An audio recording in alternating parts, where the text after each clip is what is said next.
அருணகிரிநாதர்னு ஒருத்தர் நீங்கள் கேள்விப்பட்டிருப்பீங்க. அவர் இளமை காலத்தில் கொஞ்சம் தவறாக இருந்துட்டார். யார் தான் தவறாக இருந்துட்டார்.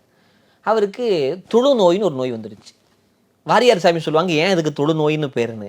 எல்லா நோய்களும் இதை கண்டா கைகூப்பி அம்மா தாயின்னு தொழுமா. அந்த அளவுக்கு கடுமையான நோய் தொழுநோய். கை காலெலாம் அப்படி அழுகி தனியாக ஒழுகும். அது தொழுநோயின்னு பேர். தொழுநோய் வந்துருச்சு. எந்த கடவுளும் காப்பாற்றல, என்னடா பண்ணுறது, தப்பு பண்ணிட்டோம் அப்படின்னு சொல்லிட்டு அந்த ஒரு கோபுரத்தில் ஏறி உயிரை விட்டுறலாம் அப்படின்னு முடிவு பண்ணிட்டார். உயிரை விட்டுறலான்னு சொல்லி மேலேருந்து கீழே குதிக்கிறாரு. குதிக்க போகிற அந்த அருணகிரிநாதரை கீழே குதிக்கும் போது முருகப்பெருமான் தொழுநோய் தானே, தொழுநோய் வந்தவங்களை யாராவது தொடுவாங்களா? யாராக இருந்தாலும் தொழுநோய்யா அப்படின்னு ரேட்டின்னு தொட மாட்டாங்க. ஆனால் முருகப்பெருமானுடைய கருணை பாருங்களேன், அண்ணாமலை இருக்கக்கூடிய முருகப்பெருமானுடைய கருணையை. நீ எவ்வளவுதான் தீமையானவனாக இருக்கலாம், எவ்வளவுதான் அசிங்கமானவனாக இருக்கான், நீ எங்கிட்ட வந்துட்ட வாடா அப்படின்னு சொல்லி தன்னுடைய கையில் தாங்கினார். அவருடைய நாக்கில் ஞான வேலுடைய நுனியினால் ஓம் அப்படிங்கிற மந்திரத்தை எழுதி முத்து முத்தா பாடு அப்படின்னார்.